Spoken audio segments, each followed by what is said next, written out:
Hello, welcome to the BYU Museum of Art. Thank you for joining us today for a little some highlights of an exhibition that we have currently on display. My name is Emmer, and I was the curator that organized borrowing these works. This exhibition is called Art for the People, Associated American Artist Prints from the Springfield Museum of Art. That museum is in Ohio, and this exhibition includes about 60 original prints that are from a series that was made in the 1930s through the 1960s. And today I've selected two of them to talk about briefly, give you a little window in, and hopefully invite you to come back to the museum when you have a little bit more time to look at these on your own. We are open to the public, so we hope that those of you who are local can come see this exhibition. As I mentioned, it includes original prints, etchings, lithographs, engravings, various kinds of prints that were made. This was a group of artists that were organized by a man named Reeves Leuenthal, who wanted to get art into regular people's houses. And when it began in the 1930s, this was Depression time, and then they moved into kind of World War II in the 40s. It was a time of difficulty in America. And Leuenthal wanted art to be a part of everyone's lives, to comfort, to inspire. And also it was a commercial effort too, to get it into a lot of people's homes.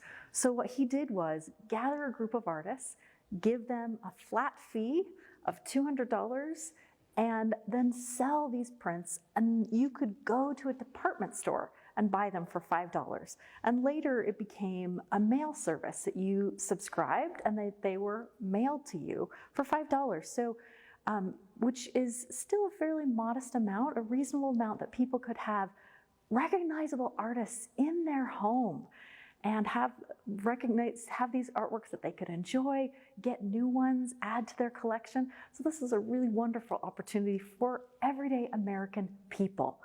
I have behind me, just situated behind me, two works by Thomas Hart Benton, who was, one might say, probably one of the most well-known of all of the artists that were a part of this group. By the 1930s, in 1934, Thomas Hart Benton appeared in Time magazine. He was featured on the cover. He was the first artist to ever appear on the front of Time magazine. That tells you a little bit about how well known he was and also what he was doing. He was a bit of a renegade. He was from Missouri, so he was from the Midwest. He'd studied at the Art Institute of Chicago, then New York, then Europe. He began to experiment with abstraction and modernism, which was very popular during the early part of the 20th century.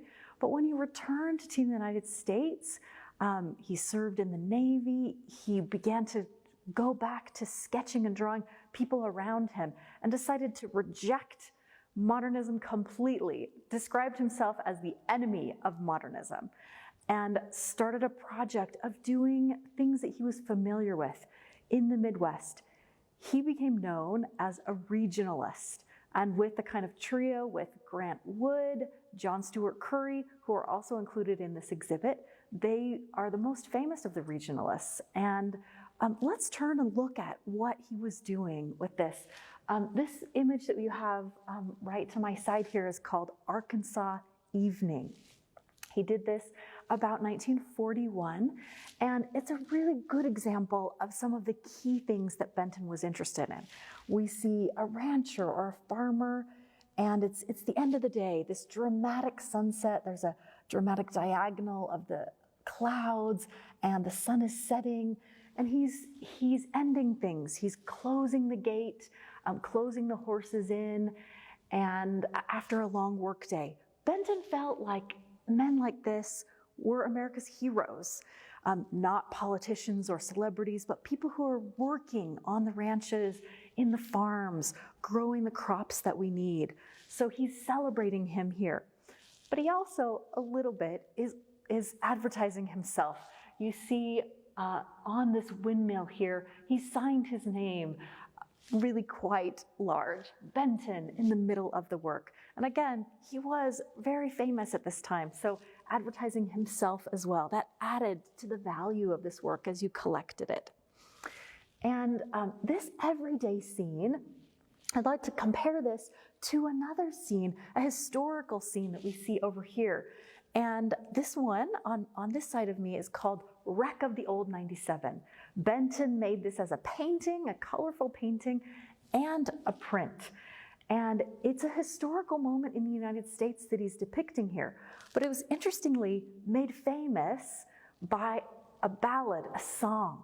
So it depicts a train wreck that happened in 1903, but then was made famous and sung by a lot of country singers. More recently, in the later decades, it was sung by Johnny Cash. Some of you may be familiar with this song, and it tells of this dramatic train wreck. So this train was speeding through North Carolina. It was a mail train. It was trying to beat deadlines, and it was going so fast that it jumped the track. So as you look at this, you can see it's being depicted here. There's, again, a kind of dramatic sky like we saw in the other work. The train is coming. The puffs from the smoke are mixing with the clouds in the sky, and it's just about to jump the track. That would be dramatic enough, but Benton wants to add more drama to this. So he's added and really made it his own. He's made this not happening in the South, but rather in the Midwest.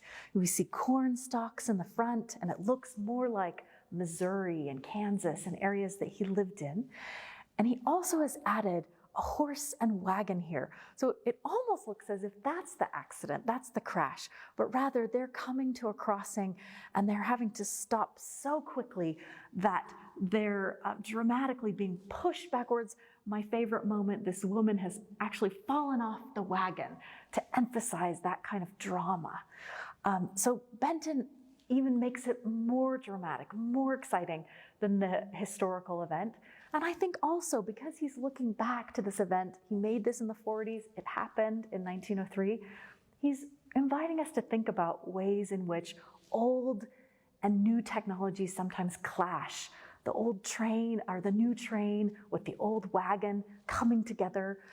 So it represents a moment, but I think it can connect to a broader picture as well.